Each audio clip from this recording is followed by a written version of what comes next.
When a powerful BBC reporter sat down across from Elon Musk on live television, she was certain she was about to end his career. She had spent 6 months building her case. She had a 4-inch folder full of documents. She had sources. She had questions sharpened like knives. 4 million people were watching. The cameras were rolling.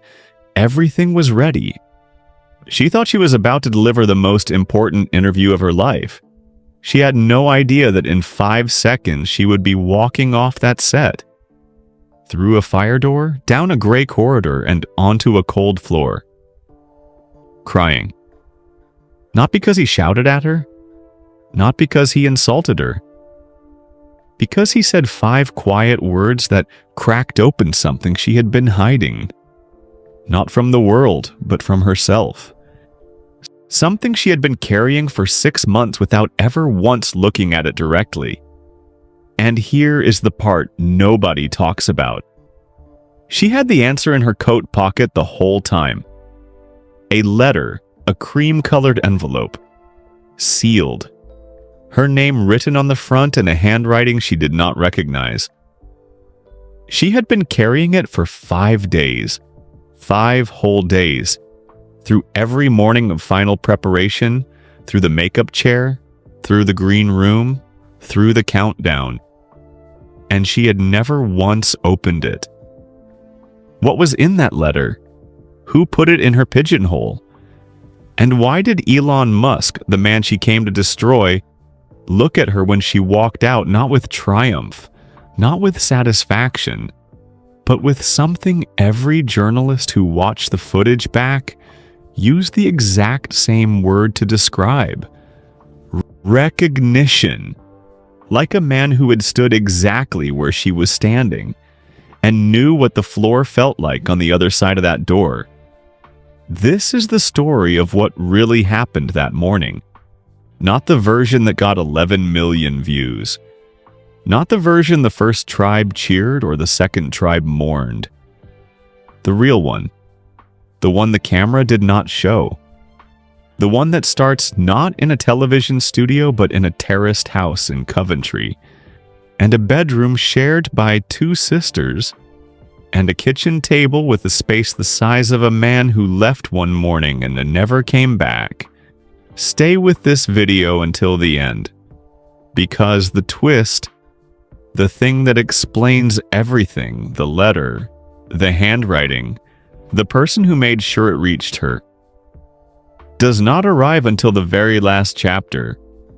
And when it does, everything you thought you understood about this story will rearrange itself into something you did not see coming. She was already crying before she reached the door. Not loud crying. Not the kind that makes a sound. The kind that starts behind your eyes and moves down your face in 2 straight lines while the rest of you stays perfectly still. The kind of crying that happens when something you have been holding for a very long time finally lets go. And the letting go feels like falling. Her name was Portia Vane. She was 39 years old. She had a journalism award on her shelf at home. She had a BBC lanyard around her neck. She had a voice that a critic once called a scalpel dressed in silk. She had spent 15 years becoming the kind of reporter that powerful people did not want to sit across from. And on this Tuesday morning in March, in Studio 4B of the BBC's main broadcast building in central London, with 3 cameras pointed at her face and 4 million people watching live on television, Portia Vane stood up from her chair and walked off the set. She did not say goodbye. She did not thank her guest. She did not look at her producer through the glass of the booth. She walked fast, then faster, past the black cables taped to the studio floor, past the tall lighting rigs, past the makeup station in the corner with its ring of bright bulbs, and through the heavy fire door marked "Staff Only" in white letters on red. The door swung shut behind her with a soft, final sound, like a book being closed. On the other side was a gray corridor. Concrete walls painted the color of old paper. a strip of fluorescent light above. Nothing else. Portia walked 3 steps down that corridor. Then she stopped. She pressed her back against the wall. She slid down until she was sitting on the cold floor, her knees pulled up, her BBC lanyard twisted around both hands. The sound of the live broadcast bled faintly through the wall. She could hear Tom Belfield's voice, smooth and steady and professional, filling the space she had left behind. Good Tom. Reliable Tom. Tom who never walked off set. She let herself cry. On the other side of that wall in the warm, bright world of Studio 4B, Elon Musk was still sitting in the interview chair. He was not laughing. He was not leaning back with his arms crossed the way people look when they have won something. He was not smiling the small, tight smile of a man who has just watched someone embarrass themselves in front of millions of people. He was looking at the door. His hands were folded in his lap. His face was very still. The expression on his face was caught by camera 2. The camera that a sharp-eyed director had kept rolling even as the rest of the production scrambled to cover the sudden gap in the broadcast. That footage would be watched back, frame by frame, by 14 different journalists in the following week. Each of them would try to name what they saw on his face. Not triumph, not pity, not satisfaction. The word that kept coming back in article after article was the same word. Recognition. Like a man who had just seen something in another person that he already knew from the inside. But we are getting ahead of ourselves. Because to understand what happened in those 5 seconds, the 5 seconds between Elon Musk speaking and Portia Vane standing up, you have to understand everything that came before them. You have to understand who Portia Vane really was. Not the television version. Not the lanyard and the blazer and the voice like a scalpel. The real one. The girl from Coventry who shared a bedroom with her sister and read books under the blanket with a torch after her mother turned out the lights. You have to understand the story she had been building for 6 months. The thick folder on her desk. The sources she had protected. The questions she had been sharpening like a knife every single morning when she woke up. And you have to understand a girl named Nadia. But Nadia comes later. When you get there, and you will, everything will look different. Everything about this morning, this studio, these 5 seconds will rearrange itself into something you did not see coming. For now, stay in the corridor. Stay with Portia on the cold floor. There is something in her coat pocket. A cream-colored envelope, sealed. Her name written on the front in a handwriting she does not recognize. She has been carrying it for 5 days. She has not opened it. Not yet. Portia Vane had not always been certain of herself. This surprises people who only know her from television, because television Portia is the most certain-seeming person in any room. She sits with her shoulders back. Her chin is always lifted just slightly. Her questions arrive like arrows that were already pointing at the target before she even opened her mouth. She never says, She never blinks too often. She never lets you see her hands shake. She learned at age 24 in a cramped regional newsroom in Bristol that certainty is a coat you can put on. That if you wear it long enough, it stops feeling like a coat. It starts feeling like skin. She grew up in Coventry, a red brick terraced house on a quiet street. Her mother, Iris, cleaned offices at night and slept during the day. The house was always tidy, there was always food, but it was the kind of house where the adults were tired, and tired adults leave a certain kind of silence behind them. Not a mean silence, just a heavy one. the kind that a child fills with books. Portia filled it with books. Her father had left when she was 4 years old. Not in a dramatic way. There was no slamming door, no shouting in the hallway. He simply went. One morning he was sitting at the kitchen table with his cup of tea and his newspaper. The next morning he was a shape that used to sit there. A space the size of a man. Portia did not cry about it. This was, looking back, the very first performance of certainty she ever gave. She gave it to her mother, to her teachers, to the girls at school who whispered and looked sideways and waited to see if she would fall apart. She did not fall apart. She stood up very straight and she was fine. She was so fine she almost believed it herself. She was brilliant at school because school gave her something to be right about. Maths had correct answers. History had dates that did not change. Science had rules that stayed where you put them. Facts did not leave without explanation. You could learn something and own it, and no one could take it away from you in the night. She got a scholarship to study journalism at the University of Leeds. She worked every spare hour on the student newspaper. She had a boyfriend for 2 years. Gentle, funny Marcus with his stacks of second-hand books and his old acoustic guitar that he played slightly out of tune. When he left for a job in Edinburgh, she did not chase him. She stood in the doorway of her student flat and watched him carry the last box to the taxi, and she thought, "I knew this was coming. I am always right about things ending." She added it to the list of things she had survived. The list was getting long. Her first television job was reading local weather in Bristol. She was terrible at it. Too stiff, too controlled. A person trying very hard to perform being a person rather than simply being one.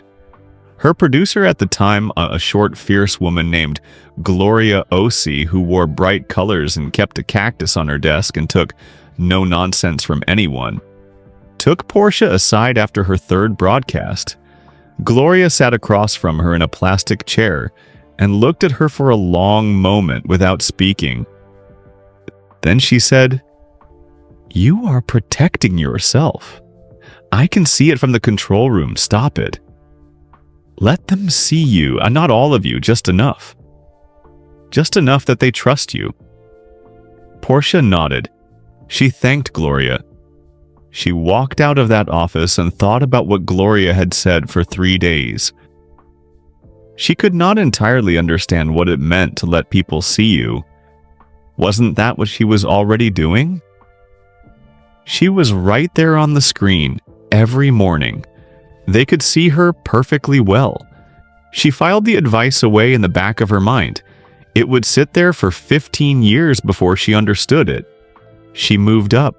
Regional news, then national features, then a 2-year posting in Washington, covering American politics at one of its most unpredictable moments.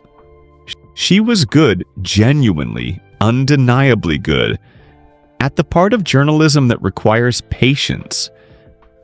The part where you find the thread and pull it slowly until the whole thing unravels.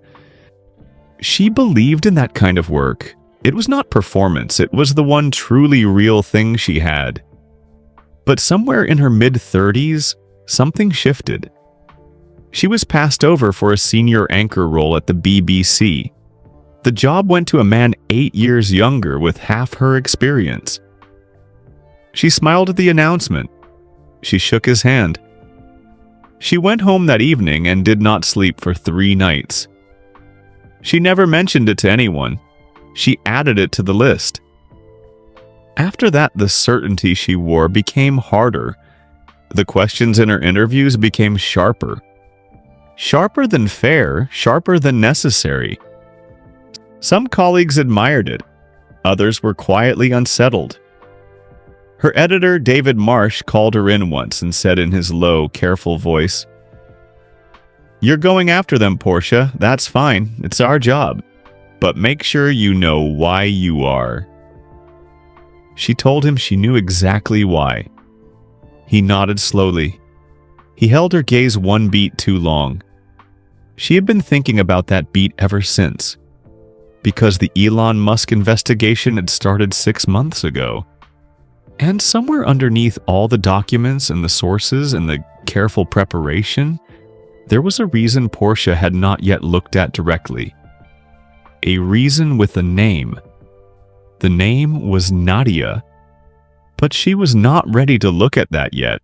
She never was, until the corridor, until the floor, until the letter. Before we go any further into that studio, we need to spend a moment with Elon Musk. Not the version of him that lives on social media. Not the one built from headlines and hot takes and the never-ending argument about whether he is a genius or a walking disaster. Not the version that people have already decided on before they finish reading the first sentence of any story that contains his name. The human one. The one that started small. He was born in Pretoria, South Africa, in 1971.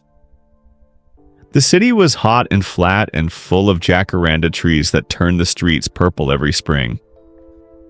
His childhood home was comfortable enough on the outside, but on the inside, the air was not always easy to breathe.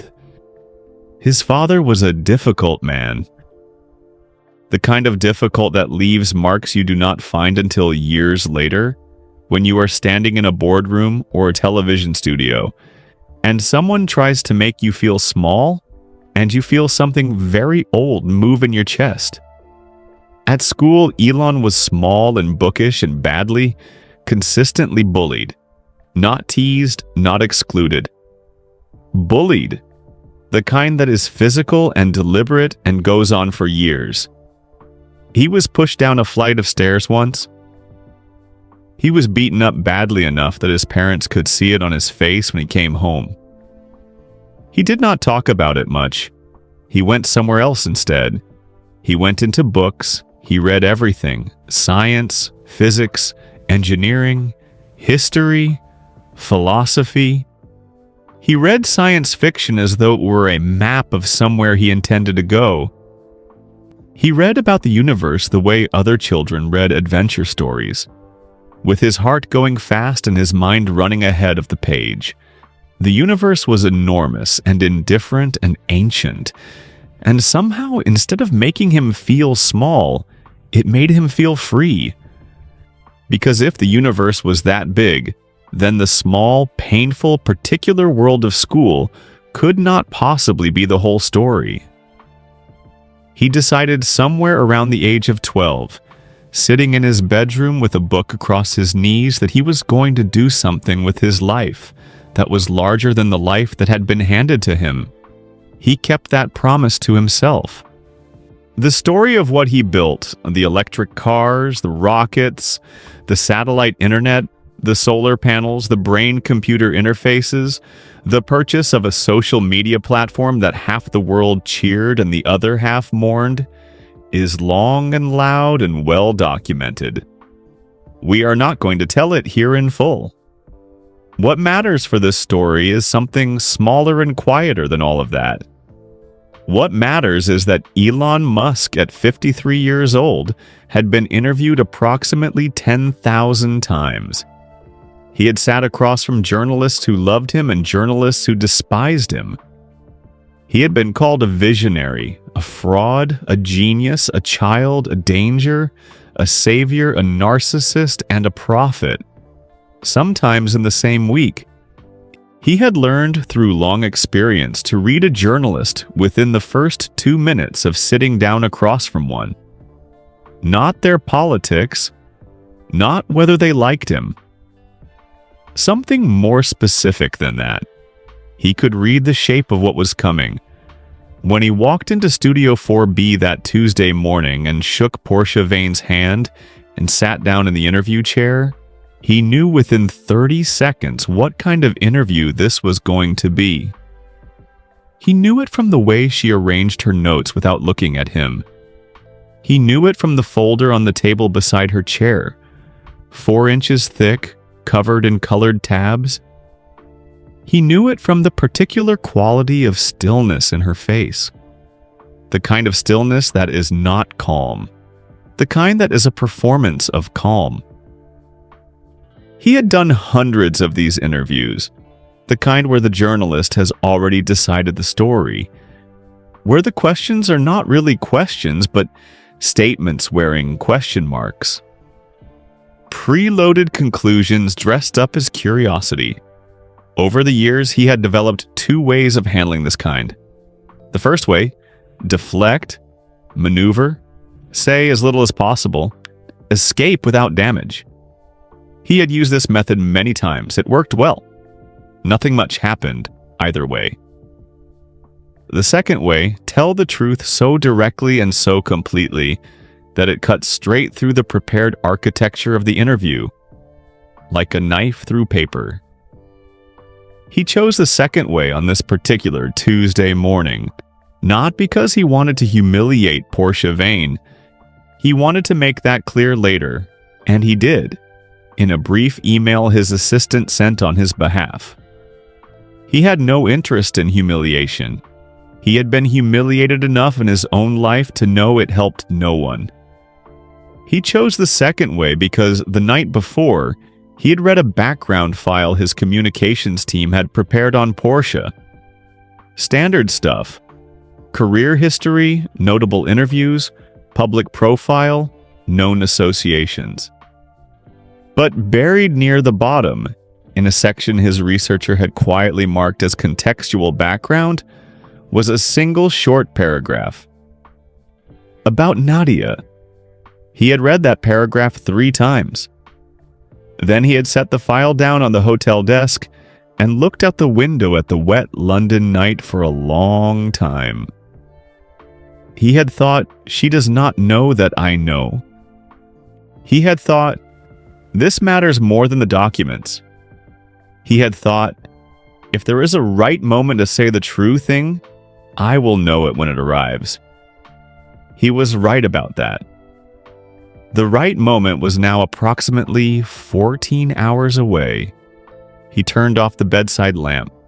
He lay in the dark hotel room with the rain against the window and the distant sound of the city below. And he thought about a boy in Pretoria who had been pushed down a flight of stairs and had decided quietly, in the privacy of his own chest, that the small, painful world was not the whole story. He wondered if Portia Vane had ever made that same decision. He thought she might have. Once. He thought something had happened since then to make her forget it. He fell asleep. In the morning, he went to the studio. He did not drink his coffee. He waited. The investigation had started on a Wednesday afternoon in September. Portia had been sitting alone in the BBC canteen on the 3rd floor, eating a cheese sandwich she was not tasting, with her laptop open to a story she was not reading. The canteen was nearly empty at that hour. The overhead lights hummed. Someone had left a half-eaten yogurt on the table beside her. Outside the tall windows, London was doing what London does in September.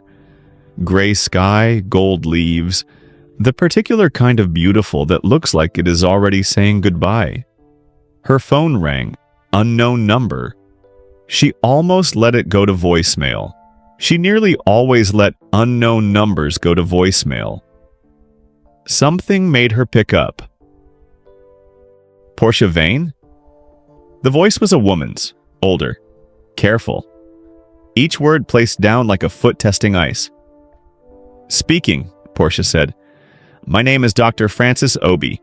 I work in technology policy. I think we should meet. Dr. Francis Obi turned out to be a small, precise woman in her late 50s, with close-cropped gray hair and wire-framed glasses and the particular stillness of someone who had spent decades being more careful than the people around her. She wore a dark green coat to their first meeting. A cafe in Clerkenwell, corner table, backs to the wall, like two people in a spy film who were not yet sure they could trust each other. She had worked, she explained, in an advisory capacity for a company that sat close to one of Elon Musk's business operations. She had documents. She had serious concerns. She had been trying without success for 18 months to get someone in mainstream media to treat those concerns as worthy of investigation. No one had. Portia took out her notebook. Over the weeks that followed, the story took shape.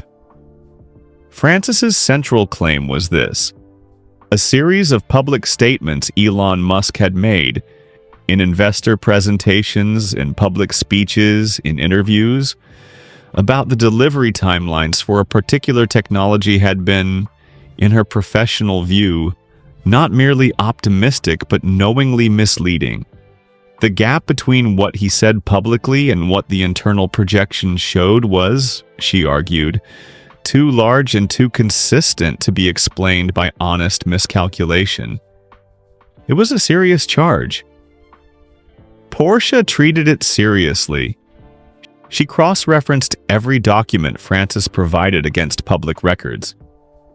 She found two other sources, both anonymous, both cautious, both willing to speak only in general terms, who confirmed that the gap Francis described was real. She had her researcher Callum, a 26-year-old with careful eyes and a habit of triple-checking his own work, go through the timeline documents line by line. The investigation grew. The folder grew. 4 inches of printed pages, color-coded tabs, margin notes in Portia's small, dense handwriting. She arrived at the office before anyone else most mornings. She stayed after most people had gone home. She reviewed the notes before she slept and reviewed them again when she woke. She told herself this was what good journalism felt like.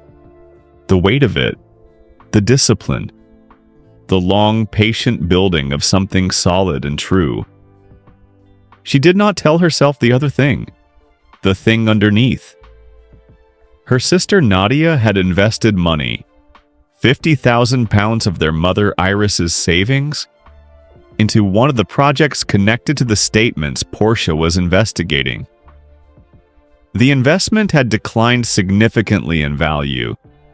The timeline Musk had publicly described had not been met.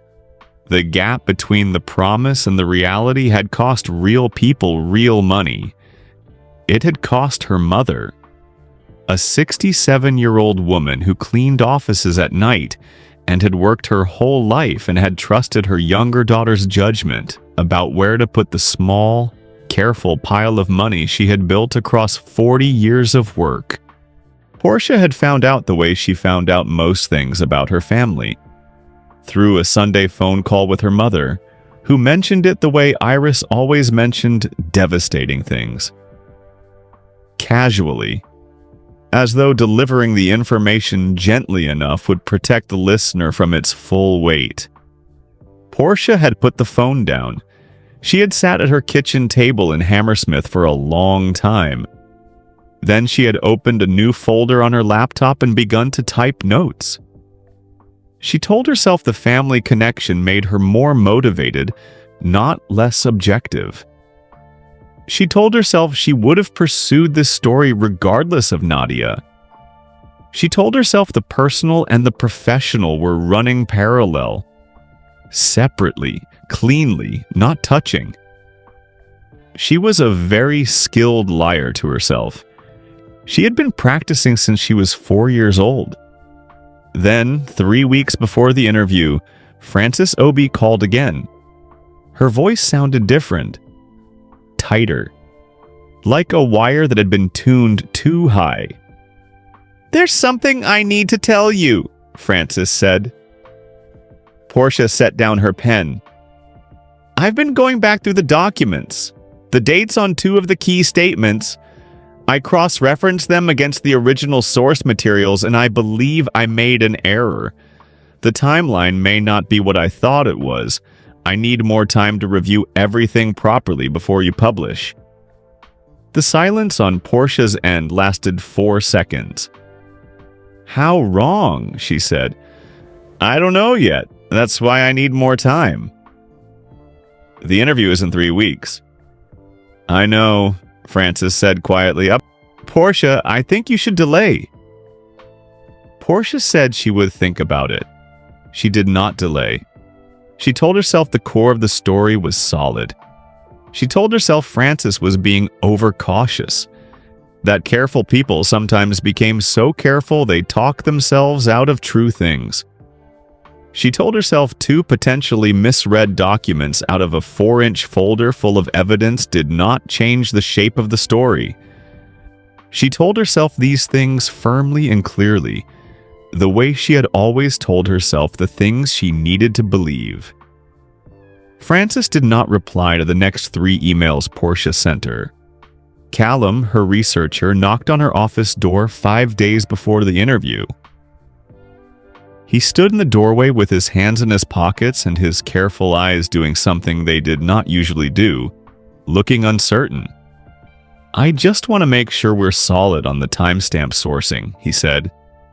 For the second tab, I left a note. We're solid, Portia said. She said it the way she said everything. With the coat on, with the chin up. Callum nodded. He went back to his desk. He picked up his pencil. He opened the folder to the second tab, and in the margin, in very small letters, he wrote 3 words. Then he put the pencil down. He looked at those words for a long moment. He thought about knocking on her door again. He did not. The folder sat on the desk. The interview was 5 days away. And somewhere in Portia's pigeonhole, placed there by a hand she could not yet identify, a cream-colored envelope was waiting. The green room at BBC Studio 4B had a particular smell. Fresh paint over old carpet. The ghost of 1,000 sandwiches eaten too fast by people who were about to say something important on television. A faint metallic edge that was not paint and was not food. It was anxiety, years of it, soaked into the walls and the low ceiling and the cushions of the low chairs that were just uncomfortable enough to keep you alert. Portia sat in one of those chairs at 6:40 in the morning with her notes balanced on her knee and her spine very straight, and her eyes moving across the same paragraph for the 4th time without reading it. The folder was on the table beside her, 4 inches thick. Color-coded tabs. Her handwriting in the margins, small and dense and certain. She did not think about the envelope. She had picked it up from her pigeonhole on Monday morning, 3 days ago. She had looked at the handwriting on the front, her name, the BBC address, in a careful script she did not recognize. She had turned it over. Plain cream paper. No return address. No stamp. Hand-delivered then, not posted. She had felt something strange move through her. Not fear exactly. More like the feeling you get when a door opens in a house you thought was empty. She had put it in her coat pocket. She had told herself she would open it when she had time. When the interview was done. When she could sit quietly and give it the attention it deserved. She pressed her hand once against the coat draped over the back of her chair. The stiff edge of the envelope pressed back. Not yet, she thought. Not today. Tom Belfield knocked and leaned around the door at 7:15, the way he did every morning, easy and unhurried. A man who had been doing live television for so long that it had stopped producing adrenaline in him, and simply produced a kind of pleasant focus, like someone settling in to read a good book. "How are you feeling?" he asked. "Fine," Portia said. Tom came in. He sat down across from her in the other low chair and looked at her the way he sometimes did. Not intrusively, but carefully, like a person reading the weather. "He's in the building," Tom said. "Arrived about 10 minutes ago. 1 assistant, no press team. Asked for black coffee and then apparently hasn't touched it." Portia nodded. She filed that detail away without knowing why. "You've done the prep," Tom said. It was not quite a question. It was the thing you say to someone when you want to remind them that they are ready because they seem to have forgotten. 6 months of prep, Portia said. Tom was quiet for a moment. He was a decent man and a decent journalist, and he had been watching Portia for 3 years. He had noticed something change in her over the past 6 months. A tightness that had not been there before. A quality to her preparation that was different, harder around the edges, less curious and more certain. Like the difference between someone looking for the truth and someone looking for confirmation of something they have already decided. He had thought about saying something. He had decided each time not to. He was not sure it was his place. "It'll be a good interview," he said instead. "Yes," Portia said. "It will." At 7:40, Kofi knocked. The floor manager, 24 years old, neat cornrows, a clipboard that he held like it was a shield. 15 minutes to air, he said, and gave Portia the specific smile that floor managers give to guests and presenters just before live broadcasts. Warm, professional, and containing absolutely no information about how the next hour was going to go. Portia stood. She straightened her blazer. Charcoal gray, the serious one. Pearl earrings, small and quiet. The kind of outfit that said, "I do not need your approval. I have already approved myself." She picked up her notes. She picked up the folder. She walked to the studio door and stopped. She turned back. She looked at her coat on the back of the chair. She thought about the envelope for exactly 3 seconds. Then she turned away and walked through the door. The studio hit her the way it always did. That particular brightness, the kind that is more than bright, that flattens shadow and nuance and turns everything into a version of itself that is slightly too clear, slightly too visible. The cameras stood on their tripods like tall, quiet animals. The audience, 40 people in tiered seats to the left, murmured softly amongst themselves. The set lights were warm and even. Everything was exactly where it was supposed to be. Portia walked to her chair. She sat. She arranged her notes on her knee and the folder on the table, and adjusted her earpiece while the makeup artist, young Desi, rings on every finger, gentle hands, did a last press of powder to her forehead.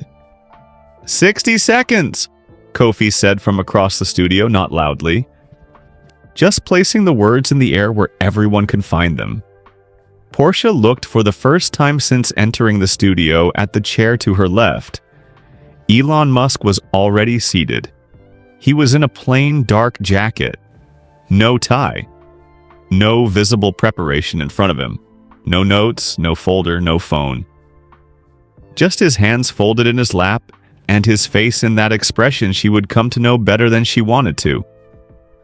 He glanced across at her. "Good morning," he said. Quiet. Even.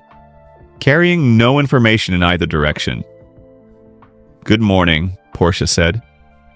Her voice came out exactly as she intended. Level, professional. A door that was closed but not locked. The performance of certainty, perfect and complete. 30 seconds, Kofi said. Portia looked down at her first question. She had planned to open soft. Something broad about innovation. A question that would settle the interview into the shape of a normal conversation before she pivoted, at question 4, to the documents. She had done this before. Let them get comfortable. Let them stop watching for the knife. Then show them the folder. She breathed in through her nose. She breathed out slowly. 10 seconds. The opening music lifted through the studio monitors. The red lights on all 3 cameras blinked on, one after another like eyes opening. The PA in the production booth leaned forward. The audience settled into silence. Somewhere in the room, she would wonder about this later. She thought she heard the faint, absurd sound of her own heartbeat. Then Tom Belfield said, warm and precise, to camera one, "Good morning. It's Tuesday the 11th. I'm Tom Belfield. Joining me as always is my colleague Portia Vane. And we have a very full morning ahead. But first, our headline interview. A single beat. Portia, the floor is yours." Portia turned to Elon Musk. She smiled, the cool, controlled smile of someone who knows exactly what they are doing. "Mr. Musk," she said, "thank you for being here." "Thank you for having me," he said. The 5 seconds had not arrived yet, but the clock was running. The first 3 questions went exactly as planned. Portia moved through them the way a chess player moves through the opening moves of a game they have rehearsed 1,000 times. Smooth. Certain. Each question placed precisely where she intended it, leading somewhere the other person could not yet see. She asked about SpaceX. Elon answered straightforwardly.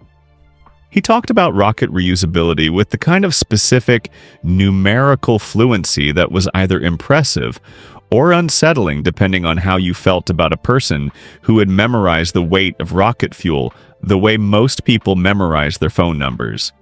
He was not performing enthusiasm. He simply had it, the way some people simply have a particular color of eyes. It was just there. She asked about artificial intelligence. He answered more slowly on this one, more carefully. He said things she had not expected. He said he was genuinely uncertain about the direction it was heading. That uncertainty at this scale was something he thought about every day. That he did not think anyone had the full picture, including him. He said, "I don't think anyone knows, including me." He did not say it humbly, the way politicians say humble things while not meaning them. He said it the way you say something true that you have sat with for a long time and have stopped trying to make sound better than it is. It landed differently. It almost made Portia pause. She did not pause.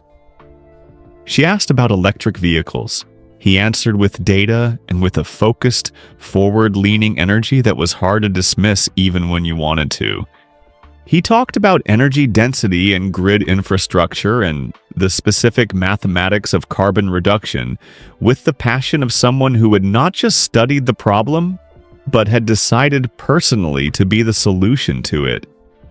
You could disagree with his methods, you could question his decisions, but the belief was real.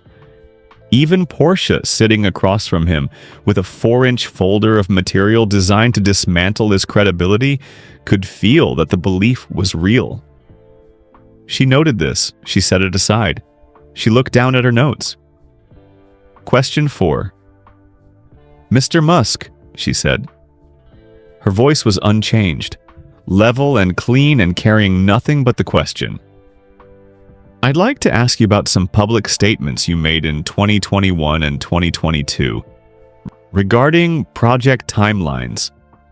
She reached to the table beside her. She lifted the folder. She opened it to the first tabbed section and laid it across her knee, the pages facing her, the colored tabs facing him like small flags planted in enemy territory. "I have documentation here suggesting that several statements you made to investors and to the public about delivery dates for a particular technology were not accurate." She looked up at him. He was watching her. His expression had not changed. His hands were still folded in his lap. "Could you help me understand," she said, "how statements like this—" She read a short line from the first page, precise and flat, no editorializing, "are consistent with what actually happened." The studio was very quiet. The audience had gone still.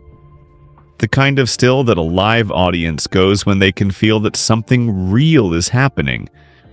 Not performed, not scripted, but actual. The kind of still that means everyone in the room has stopped thinking about themselves and is watching. Elon Musk looked at the folder. Then he looked at her. "May I ask," he said, "where those documents came from?" "I'm not at liberty to identify my sources," Portia said, clean and quick. The standard answer. The right answer. He nodded slowly, as though this was the answer he had expected. "No," he said. "Of course not." A pause. 2 seconds. 3. "But I would ask you," he said, "before we continue, whether anyone on your research team has had the chance to verify the dates on the source materials, the timestamp metadata specifically." Something very small and very cold moved through Portia's chest, like a single drop of ice water falling through warm air. She kept her face still. "My team has conducted thorough due diligence," she said. "I'm sure they have," he said. And he meant it. It was not sarcastic, not a performance of politeness covering contempt. He genuinely seemed to mean it, which was somehow worse. "But the documents you are quoting from," he continued in the same mild, even tone, "contain an error in the timestamp metadata. The statements you are reading to me were made in the context of an internal planning session, not a public investor presentation. They were speculative projections, explicitly flagged as such in the session notes. The version of those documents that you have appears to have been extracted without that context attached." Portia's hand on the folder was very still. Her mind was moving fast. She was calculating, thinking about Francis, about the phone call 3 weeks ago, about the words "I think you should delay," about the 3 emails she had sent after that, which Francis had not answered. She thought about all of this in approximately 1 second. "That is not," she began. "I can show you the original document," he said, simply. "No theater. My team can send the unredacted version to your producer right now if you would like to take a moment." He glanced toward the production booth. Not pointedly, the way you glance at a clock on the wall, just placing your eyes somewhere briefly before bringing them back. 4 million people were watching. Portia did not pause. A pause now would be visible. A pause now would tell every one of those 4 million people that something was wrong. She had built this story for 6 months. She had sources. She had 47 color-coded tabs. She turned to the second tab in the folder. "Setting that aside for a moment," she said, her voice still clean, still level, the performance holding. "There are additional instances I would like to..." And then she saw it. Not something he said. Not something he did. Something she saw. She was turning the page and her eyes fell on the margin of the second tab. On a note written there in pencil in a handwriting she recognized immediately because she had watched those hands write careful notes in that careful small script every day for 2 years. Callum's handwriting. 3 words. Not confirmed yet. She stared at them. The studio noise and the faint hum of the lights, the breathing of the audience, the distant sound of the building seemed to drop away entirely. The 3 words sat on the page and looked back at her and did not move. She had reviewed this folder 12 times. 12 full reviews beginning to end. She had read every page, every margin note, every annotation. She had not seen this. She had not seen this because she had not been looking for it, because she had already decided the story, because certainty, when it has been worn long enough, stops being a coat and starts being a wall. And walls do not let light through. Elon Musk said, into the silence, Portia. Her first name. Quiet. The way you say someone's name when you want them to come back from somewhere far away.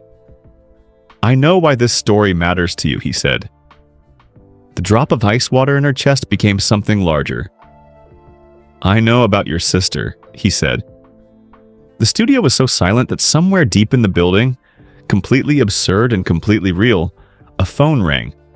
Once, twice. Nobody picked it up. I know about Nadia, he said. And I know about your mother. He paused. I am genuinely sorry about what happened to their investment. That is a real loss for real people, and I do not make light of it. Another pause, shorter than the last. But I don't think this interview is actually about the documents, he said. He said it without cruelty, without triumph, without the voice of a man who has won something. He said it with the voice of a man saying a true thing that has needed to be said for a long time and has finally found the moment. I think this interview is about something you have been carrying for 6 months, he said. And I don't think you know yet that you have been carrying it. 4 million people leaned forward. The 5 seconds began. 1. Portia looked at him. Her face was the face of someone whose mask has been glued to something that is shifting underneath it. Not cracking all at once, not dramatically, just moving. The way ice moves in spring. Slowly, then all at once. Every journalist who watched that footage back, and there were many in the days that followed, tried to find the right word for that expression. They wrote stunned. They wrote exposed. They wrote cracking. One critic in a piece that went quietly viral wrote simply, "You can see the exact moment a person realizes they have been lying to themselves. It is not loud, it is very small. It looks exactly like that." She was still holding the folder. She was still in the chair. She had not moved yet, but something had. 2.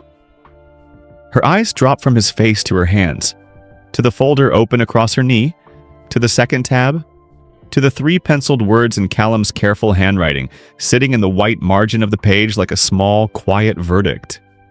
Not confirmed yet. She had reviewed this folder 12 times. She had been so certain. She had built the certainty brick by brick over 6 months. Each source a brick, each document a brick, each morning of early rising and late staying, and fierce focused preparation. Another brick in a wall she had told herself was justice, was truth, was accountability. She looked at those 3 words and understood in the space of a single second that the wall had not been built from the outside in. It had been built from the inside out. She had not been building toward the truth. She had been building away from something she did not want to feel. She had been building away from grief. 3. The word arrived without warning, not anger, not embarrassment, not the professional calculation of how to recover, how to pivot, how to save the interview and the story and the 6 months of work. Grief. She was grieving for her mother's savings, for Iris's 40 years of night shifts and tired mornings, for Nadia's trust in a thing that had not worked out, for the small, careful life her mother had built and the piece of it that was now gone. And she had picked that grief up and wrapped it neatly in a journalist's notebook and pointed it at a person and called it truth.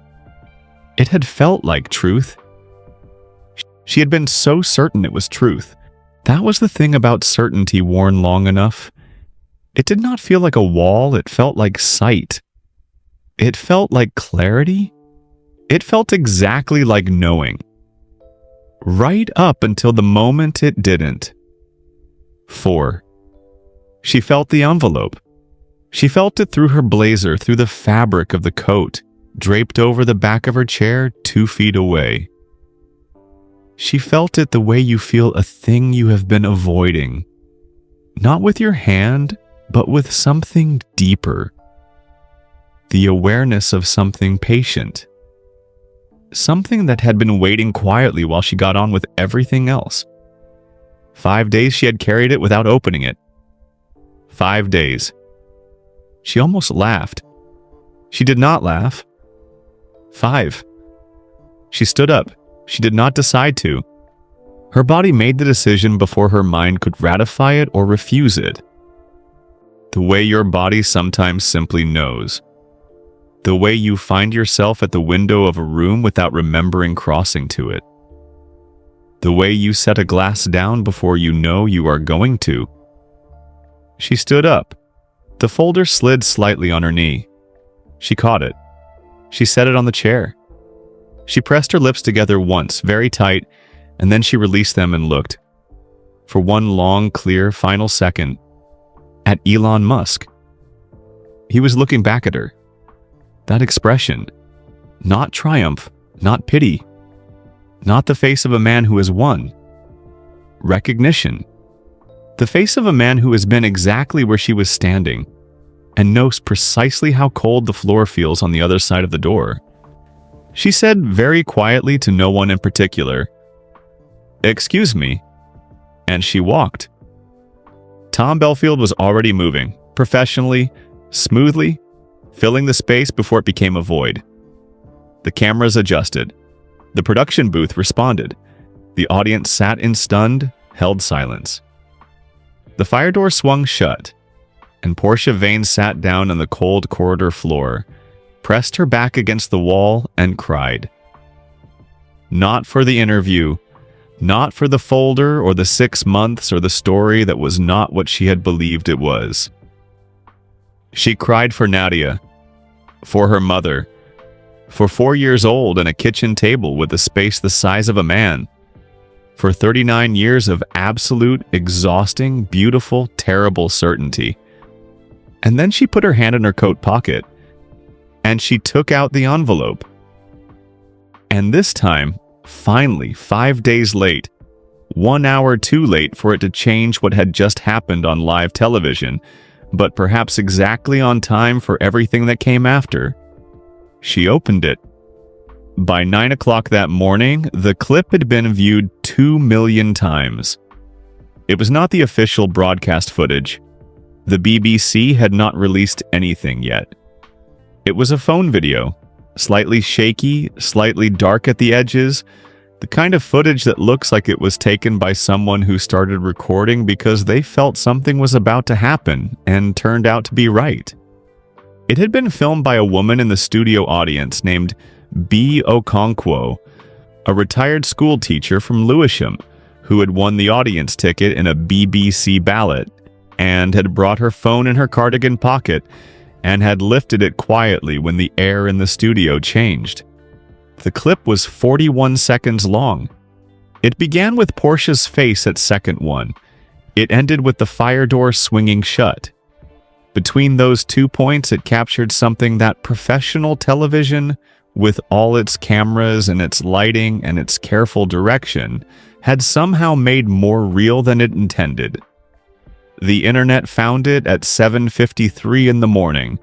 By 8, it had been shared 40,000 times. By 9, it was 2 million. By noon, it was 11 million. Not just in Britain, globally. Because the internet does not have borders and grief does not need subtitles, and the expression on a person's face in the moment they understand something about themselves is a language every human being speaks fluently, whether they know it or not. The opinions split, as they always do, into tribes. The first tribe was loud and fast and certain. They said she had been caught. She had gone after a great man with false documents, and she had been exposed in front of 4 million people, and this was justice, clean and simple, and she had earned every second of it. They shared the clip with captions made of capital letters, words like destroyed and owned and facts. They played the moment she stood up on a loop. They enjoyed it very much. The second tribe was also loud and also fast. They said a woman journalist had been publicly torn apart by a billionaire who has the resources to protect himself from any scrutiny he does not like. They used words like silenced and powerful and system. They were furious. Their fury was real, and it came from real things. From years of watching powerful people escape accountability. But it had attached itself to this particular moment without stopping to look at what the moment actually was. A third tribe said something more difficult. They said, "This looks like a person in pain." They said whatever happened in that studio, the person who walked through that door was not a villain and not a victim. She was a human being having a human moment that most of us are lucky enough to have in private. They said, maybe we could hold that for 1 minute before we decide what it means and what it makes us. This tribe was smaller and quieter and did not go viral. They rarely do. By 10 o'clock, every major British newspaper had a story running. The BBC put out a statement at 10:30. A single careful paragraph. It thanked Elon Musk for his time. It acknowledged the interview had ended unexpectedly. It said Portia Vane was unwell and the corporation wished her a swift recovery. This statement, meant to be neutral, was not read as neutral by anyone. The first tribe said unwell was code for broke down when caught lying. The second tribe said unwell was corporate language designed to bury a journalist who had gotten too close to something important. Nobody read it as what it actually was. A group of people in a building trying to find decent words for a situation that did not have any clean ones. David Marsh sat in his office on the 4th floor with his door closed for most of the morning. He did not release a personal statement. He stared at the wall for long stretches. He thought about a conversation he had once had with Portia, the one where he had said, "Make sure you know why," and about the look on her face when she told him she did, and about the single extra beat of silence that had sat between them after she said it. He thought, I should have pushed harder. He did not say this to anyone. He said it to himself in his office with the door closed and his hands flat on the desk. That was where it belonged, for now. Callum left the building at lunchtime. He walked home instead of taking the tube. It took 40 minutes. He needed the cold air and the movement. He had not told anyone about the margin note. He did not know yet whether that had been the right choice or the wrong one. He went home and sat at his kitchen table and looked at his hands for a while and felt the particular, unwanted weight of being right about something in a way that had helped absolutely no one. Frances Obi did not turn on the television at all that day. She sat in her kitchen in Peckham and drank 2 cups of tea and looked out the window at her small back garden, where nothing was growing yet because it was still too early in the year. She thought about 18 months of trying to get someone to listen. She thought about the true part of the story, which was still true, still sitting in her documents, unchanged by everything that had happened this morning. She thought, someone will tell it correctly. One day, when there is enough time and enough care, and no one has a personal reason driving the engine. She was right about that, but it would take several more weeks. In Studio 4B, the morning show had continued. Tom Belfield had anchored the rest of it with the steady, warm professionalism of a man who has done live television, long enough to know that the program does not stop, that the cameras do not pause because someone's carefully constructed life has come apart in real time in front of 4 million people. He was solid and reliable and kind to every guest, and he went home that afternoon and sat in his car in the underground car park for 11 minutes before he started the engine. He did not tell anyone about these 11 minutes either. Elon Musk left the building at 9:15.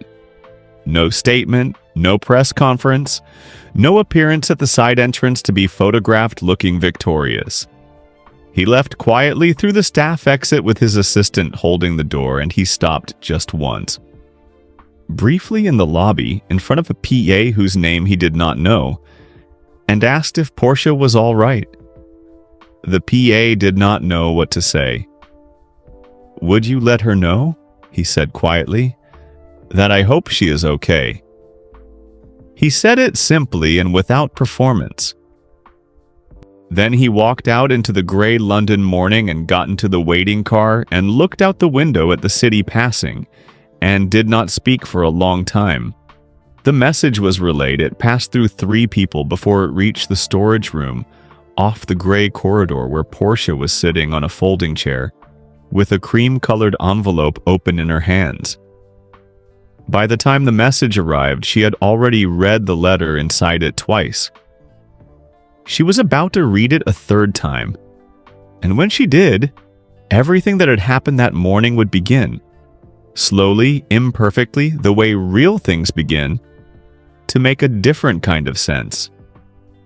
The letter was 2 pages long, cream paper, black ink, written in a hand that was unhurried and deliberate, the handwriting of someone who had sat down and chosen each word before committing it to the page, then written it anyway, even knowing it might not arrive in time. Even knowing the person it was written for might not be ready to receive it. Portia sat in the small fire warden storage room off the gray corridor. A folding chair. A notice board covered in laminated safety instructions nobody had looked at in years. A red fire extinguisher standing in the corner like a silent witness. The ventilation system breathed slowly overhead. She read the letter for the 3rd time. This is what it said. It said, "I know what you have been doing. I figured it out 3 months ago. I put it together from the things Mum let slip, from the way your voice changed when you asked me certain questions on our Sunday calls, from the fact that you stopped mentioning work entirely.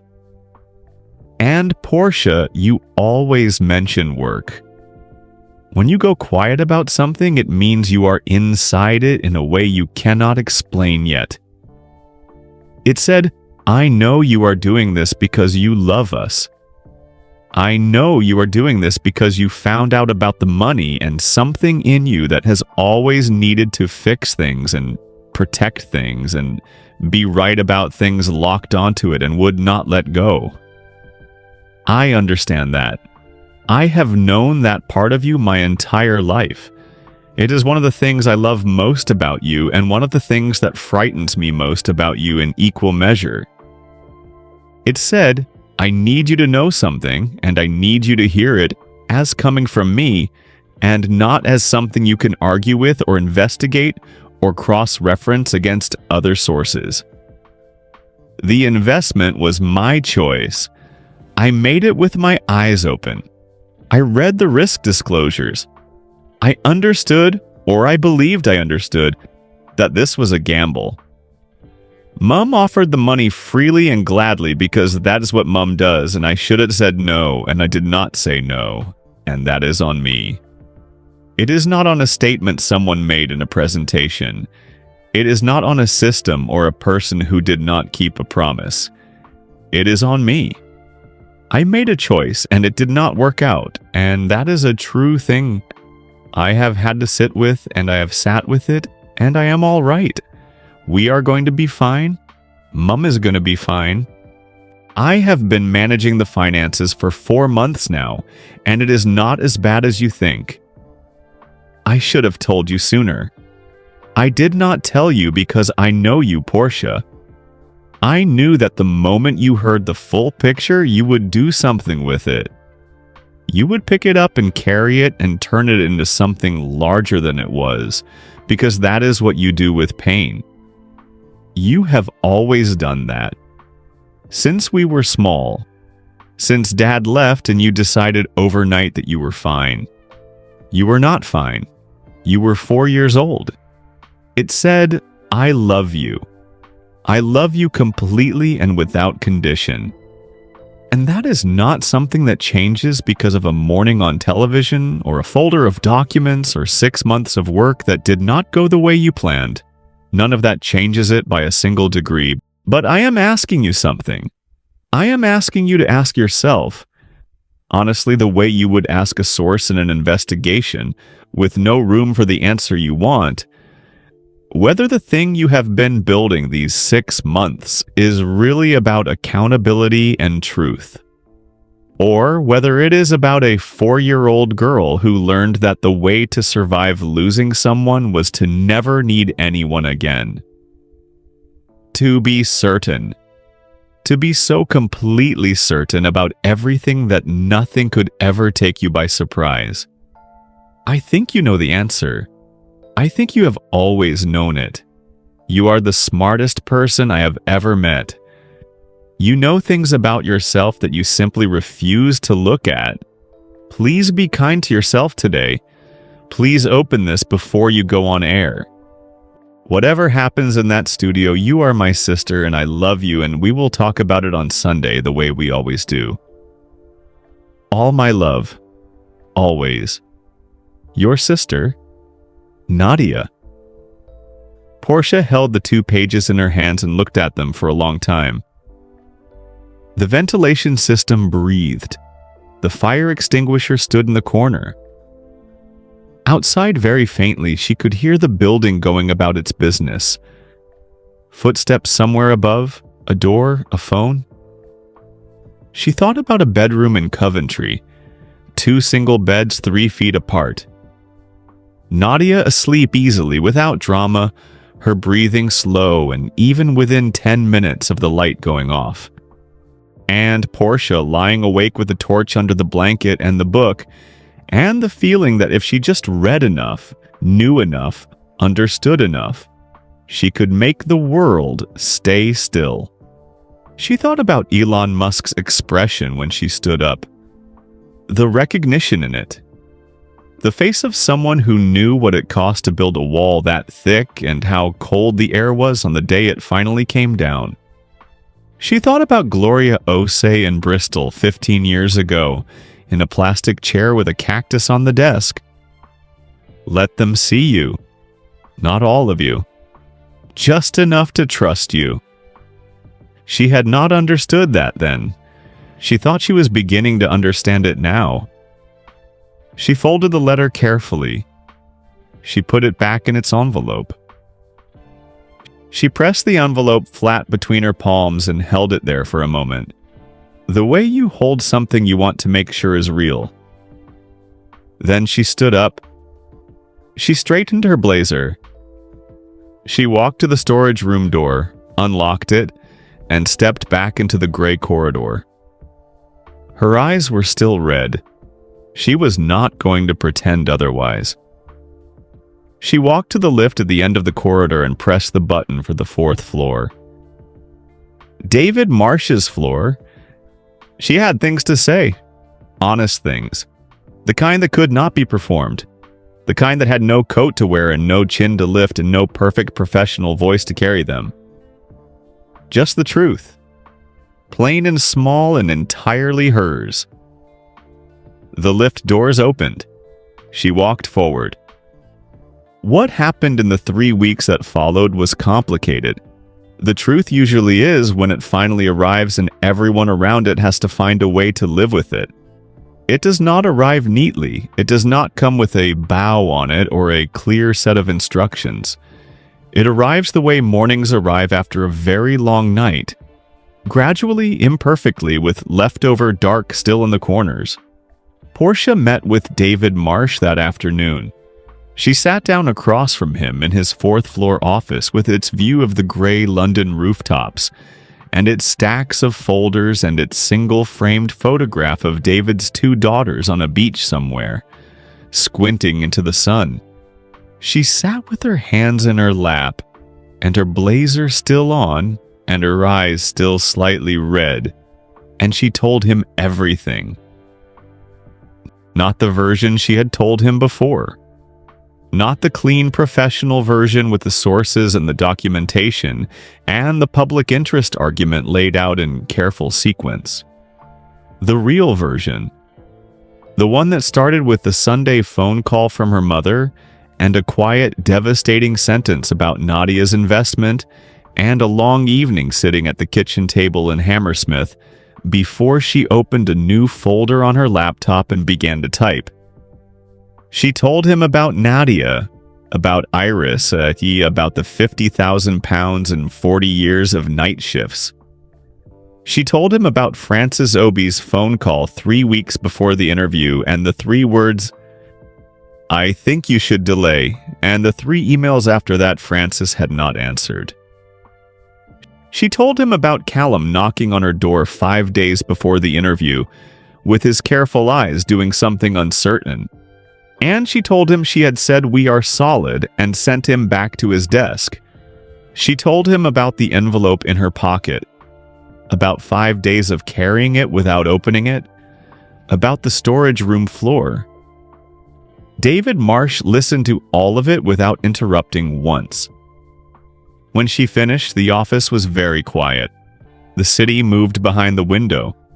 A pigeon landed on the outside ledge and regarded them both briefly and flew away.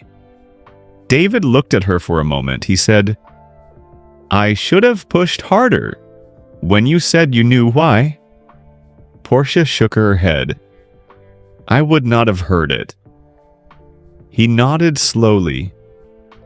He accepted this because it was true and because David Marsh was a man who knew the difference between blame and understanding, and tried, mostly successfully, to live on the right side of that line. He put her on leave. 3 weeks. He said it quietly and clearly and without the particular cruelty of making it feel like a punishment. He said it the way a doctor tells you to rest. Not because you have failed, but because the body needs time that the mind will not voluntarily take. He said, "Come back when you're ready. And when you do, let's look at what the story actually is. Because I think there might still be a story. Francis Obi has something real. It just needs to be told correctly." Portia nodded. She stood. She paused at the door. "Callum," she said. "The note in the margin. He tried." "I know," David said. "I'll talk to him." She walked out. She took the stairs instead of the lift. All 4 floors, down to the lobby, out through the glass doors and into the cool afternoon air of a London street that was going about its business, entirely indifferent to everything that had happened inside that building that morning. She stood on the pavement for a moment. She breathed. Then she called Nadia. Nadia picked up on the second ring, the way she always did, as though she had been holding the phone loosely in her hand, waiting for it to ring without knowing she was waiting. "Hi," Portia said. "Hi," said Nadia. A pause that was not uncomfortable. The particular pause of 2 people who have known each other their entire lives and do not need to fill every silence. "I read the letter," Portia said. "I know," Nadia said. "I watched the broadcast." Another pause. "I'm sorry," Portia said. She meant it completely. It was not a performed apology, not the kind she had occasionally produced in professional settings when an apology was strategically necessary. It was the 2-word kind that has nothing underneath it except the thing it says. "I know," Nadia said again, soft and certain. The voice of someone who had already forgiven her before she asked. And then, because Nadia was Nadia, And because Nadia had always been the one who knew when to let a heavy thing put itself down, she said, "Are you eating?" Portia laughed. It was a small laugh and it cracked slightly in the middle, but it was real. The first real laugh she had produced in, she could not remember how long. She told Nadia she was eating. She was not entirely certain this was true. She intended for it to become true. They talked for an hour. Not about the interview, not about the documents or the folder or the 4-inch investigation that had collapsed under the weight of 3 penciled words and a question she had not asked herself honestly in 6 months. They talked about their mother, who was well. They talked about Nadia's son Marcus, 8 years old recently and passionately obsessed with dinosaurs, currently attempting to memorize the names of every species that had ever existed. A project that Nadia described with the particular tone of a parent who is both exhausted and secretly delighted. They talked about a cooking program they both watched alone on separate evenings and had never mentioned to each other before this phone call. They talked about Iris's garden, which was beginning to show the first small signs of spring. 2 crocuses, purple, at the edge of the path. At the end of the call, Portia said, "How did you know to send the letter?" Nadia said, "Because I know you. I know when you have decided something. I know what you look like when you have convinced yourself you are certain. I have been watching you do it since we were children, and I have never once seen it end well." "I should have opened it earlier," Portia said. "Yes," Nadia said. "You should have." A beat. "But maybe," Nadia said, and her voice was gentle, the gentleness of someone who has thought carefully about what they are about to say and has decided to say it anyway. "You opened it when you were ready to read it, and maybe that is the same thing." Portia sat with that long after the call ended. She sat with it at the kitchen table in Hammersmith, with a cup of tea going cold in her hands and the evening coming in through the window and the city doing what the city always does. Continuing, indifferent, enormous, alive. She thought about a girl in a bedroom in Coventry with a torch under a blanket, reading past midnight, trying to know enough that the world would hold still. She thought about how long she had been trying. She thought, it was never going to work. You cannot read the world into stillness. You can only learn to move with it. She opened her laptop. She did not open a new investigation folder. She did not start a new brief or a new set of notes or a new 6-month plan. She opened a blank document and she began, for the first time in years, to write something just for herself. Not a script. Not a question list. Just words in her own voice about small things. Her mother's garden and the 2 purple crocuses. Little Marcus and his dinosaurs. The cooking program. The bedroom in Coventry. The particular sound of Nadia breathing slowly in the dark, already asleep. Easy and uncomplicated, while Portia lay awake and read. It was the best writing she had done in years. She did not know yet what she would do with it. That was all right. For the first time in a very long time, not knowing was all right. Here is what you did not know until now. The cream-colored envelope. The one Portia found in her pigeonhole at the BBC 3 days before the interview. The one she carried in her coat pocket for 5 days without opening. The one that held Nadia's letter and changed the shape of everything. Was not addressed in Nadia's handwriting. Portia had assumed it was. She had looked at the writing on the front of the envelope. Her name, the BBC address, and she had felt something strange move through her, and she had put it in her pocket without looking closely enough. Because looking closely at things you are afraid of has never been Portia Vane's strongest skill. She was working on it. She discovered the truth 3 weeks into her leave. A quiet Thursday afternoon. She was sitting at the kitchen table in Hammersmith, sorting through the things she had brought home from the office. Notebooks, a spare charger, her coat, and in the coat pocket, the envelope. She spread it on the table in the thin afternoon light and looked at it properly for the first time. She looked at the handwriting on the front. She looked at it for a long time. Then she called Nadia. "The envelope," she said when Nadia picked up. "Did you send it to the BBC?" A pause. "No," Nadia said. "I sent it to the flat, to Hammersmith. I addressed it to Hammersmith. I wouldn't have known how to send something to the BBC pigeonhole. I've never been there." Portia stood very still in her kitchen. "Then who?" she said slowly. "Put it in my pigeonhole." Nobody knew. She called the BBC reception desk. They had no record of any hand-delivered letter for her that week. It was possible, the receptionist said carefully, that someone had simply walked in and placed it. The pigeonhole area was not always staffed, not always watched. There was no sign-in record. The CCTV in the lobby did not cover that particular corner. Portia called Nadia back. Nadia called their mother. Iris confirmed she had watched Nadia write the letter and seal it and address it to Hammersmith. The contents were Nadia's. The words were Nadia's. Every sentence was exactly as Nadia had written it.